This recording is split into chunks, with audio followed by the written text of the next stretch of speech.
evening, teachers, our beloved principal, Miss Crapsey, distinguished guests, parents who say they love their children, parents who actually love their children, the graduating class of 2018, and esteemed members of the Illuminati. It is both an honor and a privilege to welcome you all to today's ceremony, which brings closure to yet another unforgettable year at Westview, which brings closure to yet another exciting chapter in our lives. Now, before I dive into the real meat of this speech, I want to stress that if you came here for enlightenment, or some form of philosophical insight, if you came here to be inspired, or uplifted in any metaphysical sense, you're going to be hugely disappointed in what you find. What you will find in this speech is a multitude of cliché wisdom, paired with a spoonful of cringy and overused phrases. Now, as a translation, my speech will be more like a third-grade dance recital.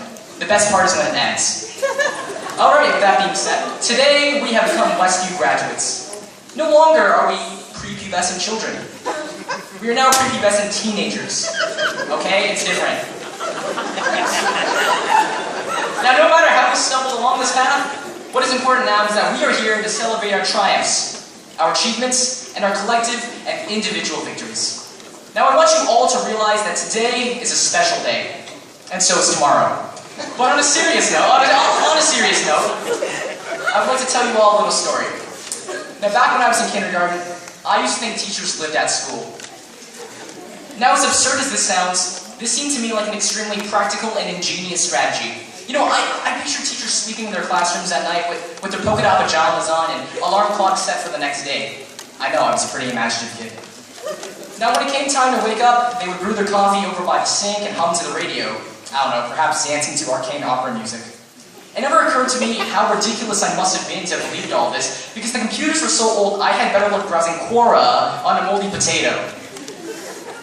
However, although I've come to suppress my conspiracies of a secretive guild of teachers living at school and sleeping on beds made of unmarked math tests, I still get the creeping suspicion here and there because, well, I don't think I've ever seen Mr. Llewellyn leave the building. Is this man a god? It just goes to show how dedicated our teachers are to their students, how they don't view teaching as a hard duty, but as a valuable gift. Jumping back to 2018. Now, Westview has always been a community built on equity, inclusion, and diversity. Every student here is taught to embody citizenship, integrity, heroism, and leadership. You see, these are the qualities woven into the very fabric of our school ideology. And I'm not just saying this to appease the men in black robes standing at the back of the auditorium, okay? No.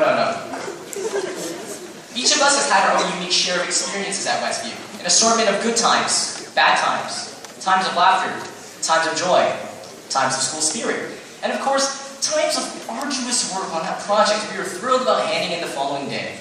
Nah, I'm just kidding.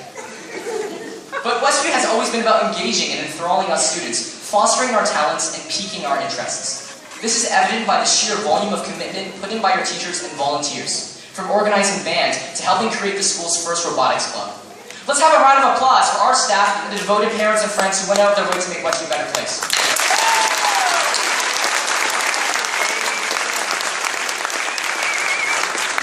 Alright. Now, graduation, as previously mentioned, marks the end of yet another extraordinary chapter in our lives. With this chapter closed, I'm certain that many of us are already anxious about starting the next one. You see, unlike a textbook, we cannot skip through the pages of life to see how long the next chapter is going to be. We all have our own book of life that is yet to be written, featuring its own distinct twists and turns. Luckily, as Westview graduates, we've been equipped with all of the paper and ink we need to write our own stories. And with the love and support of our families, friends, and fellow graduates, our stories will surely become bestsellers. No matter what our future will hold, there will be times in our lives where self-doubt will stand in the way of an open door.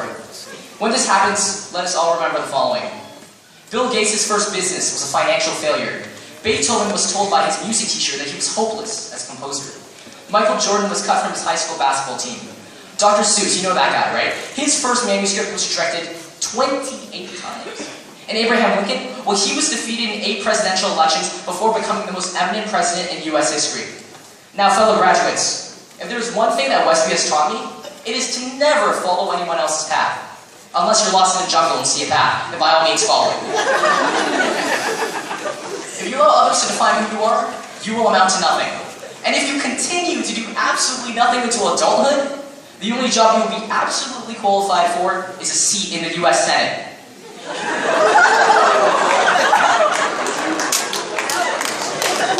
Nevertheless, it's not my place to tell you how to live. I'll leave that one to the companies that will dictate your every hope and dream. So as time strides on and people begin to look for an excuse to pull the fire alarm, I should give one final morsel of advice. It goes something like this. Everyone in this auditorium has come across failure at some point in their lives. We as humans know that, well, failure is inevitable. For most of us, failure is seen as a hurdle, something to overcome. But unless you stare into the eyes of your failures, you will never succeed. Failure should be our teacher, not our undertaker. Failure is delay, not defeat. It is a temporary detour, not a dead end. Failure is something we can avoid only by saying nothing, doing nothing, and being nothing. Fellow graduates, know that there is no elevator to success. You have to take the stairs. The only place where success comes before work is in the dictionary.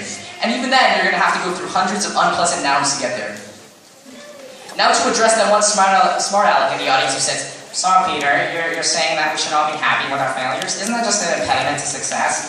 What I'm saying is, hear me out guys. What I'm saying is, fail all the time. Fall down, make a mess, break something occasionally. Know with that every vase you